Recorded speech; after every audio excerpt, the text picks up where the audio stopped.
ದಕ್ಷಿಣ ಕನ್ನಡ ಜಿಲ್ಲೆಯಲ್ಲಿ ಕೊಲೆ ಗಲಭೆಗಳ ಹಿನ್ನೆಲೆಯಲ್ಲಿ ಉಸ್ತುವಾರಿನೇ ನನಗೆ ಬೇಕಾಗಿಲ್ಲ, ಬೇಡ ಅಂತ ಹೇಳಿ ನಿರ್ಧಾರಕ್ಕೆ ಬಂದಿದ್ದಾರೆ ಸಚಿವ ದಿನೇಶ್ ಗುಂಡೂರಾವ್.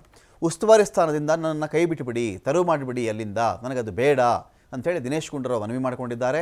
ಸಿಎಂಗೆ ಈ ಮನವಿ ಮಾಡಿಕೊಂಡಿರೋದು ದಿನೇಶ್ ಗುಂಡೂರಾವ್. ಸಿಎಂ ನಿವಾಸದಲ್ಲಿ ನಡೆದಂತಹ ಮಹತ್ವದ ಸಭೆಯಲ್ಲಿ ಈ ಮನವಿ ಮಾಡಿದ್ದಾರೆ. ಗೃಹ ಸಚಿವ ಡಾಕ್ಟರ್ ಜಿ ಪರಮೇಶ್ವರ್, ಕಾನೂನು ಸಚಿವ ಎಚ್.ಕೆ. ಪಾಟೀಲ್ ಕೂಡ ಭಾಗಿಯಾಗಿದ್ದರು ಈ ಸಭೆಯಲ್ಲಿ.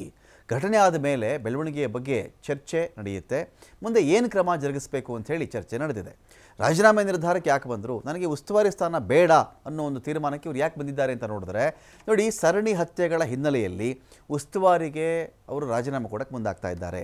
ಮಂಗಳೂರಲ್ಲಿ ನಿರಂತರವಾಗಿ ನಡೀತಾ ಇದೆ ಕೋಮು ಗಲಭೆಗಳು. ಸುಹಾಸ್ ಶೆಟ್ಟಿ, ಅಬ್ದುಲ್ ರಹೀಂ ಸಾವಿನ ಬಳಿಕ ಉದ್ವಿಗ್ನತೆ ಒಂದು ಕಡೆ ಹೆಚ್ಚಾಗಿದೆ. ಅನೇಕ ಅಲ್ಪಸಂಖ್ಯಾತ ಸಮುದಾಯದ ಮುಖಂಡರುಗಳು ನಾವು ಪಾರ್ಟಿನೇ ಬಿಟ್ಬಿಡ್ತೀವಿ, ನಾವಿರಲ್ಲ, ಇದೆಲ್ಲ ಮಾತಾಡ್ತಾ ಇದ್ದಾರಲ್ಲ. ಹಾಗಾಗಿ ಇದರಿಂದನೂ ದಿನೇಶ್ ಗುಂಡೂರಾವ್ ಬೇಸತ್ತಿರಬಹುದು.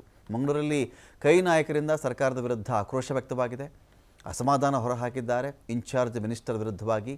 ಕಾಂಗ್ರೆಸ್ನ ಮುಸ್ಲಿಂ ನಾಯಕರು ರಾಜೀನಾಮೆ ಕೊಡ್ತೀವಿ ಅಂತ ಹೇಳಿದರು. ಹೀಗಾಗಿ ಉಸ್ತುವಾರಿ ತ್ಯಜಿಸ್ಬಿಡ್ತೀನಿ ಎನ್ನುವ ನಿರ್ಧಾರಕ್ಕೆ ದಿನೇಶ್ ಗುಂಡೂರಾವ್ ಬಂದಿರಬಹುದು. ನಾನು ನಾಳಿದ್ದು ಮಂಗಳೂರಿಗೆ ಹೋಗ್ತಾ ಇದ್ದೀನಿ. ನಾಳಿದ್ದು ಹೋಗಿ ಎಲ್ಲರ ಜೊತೆ ಚರ್ಚೆ ಮಾಡ್ತಕ್ಕಂಥದ್ದು ಇಟ್ಕೊಂಡಿದ್ದೀನಿ.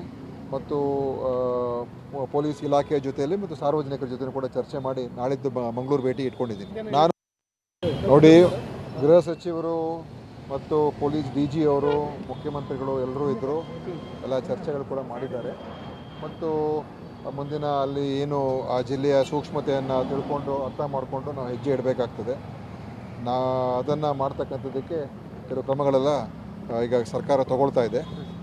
ಈಗಾಗಲೇ ಏನೋ ಒಂದು ವಿಶೇಷವಾದಂಥ ಒಂದು ಫೋರ್ಸನ್ನು, ಪೊಲೀಸ್ ಫೋರ್ಸನ್ನು ಅಲ್ಲಿ ನೇಮಕ ಮಾಡ್ತಕ್ಕಂಥದ್ದು ಕೂಡ ಆದೇಶ ಆಗಿದೆ. ಅದೇ ರೀತಿ ಉಳಿದಿರ್ತಕ್ಕಂಥ ಬೇರೆ ಬೇರೆ ತೀರ್ಮಾನಗಳು ಮಾಡ್ತೀವಿ.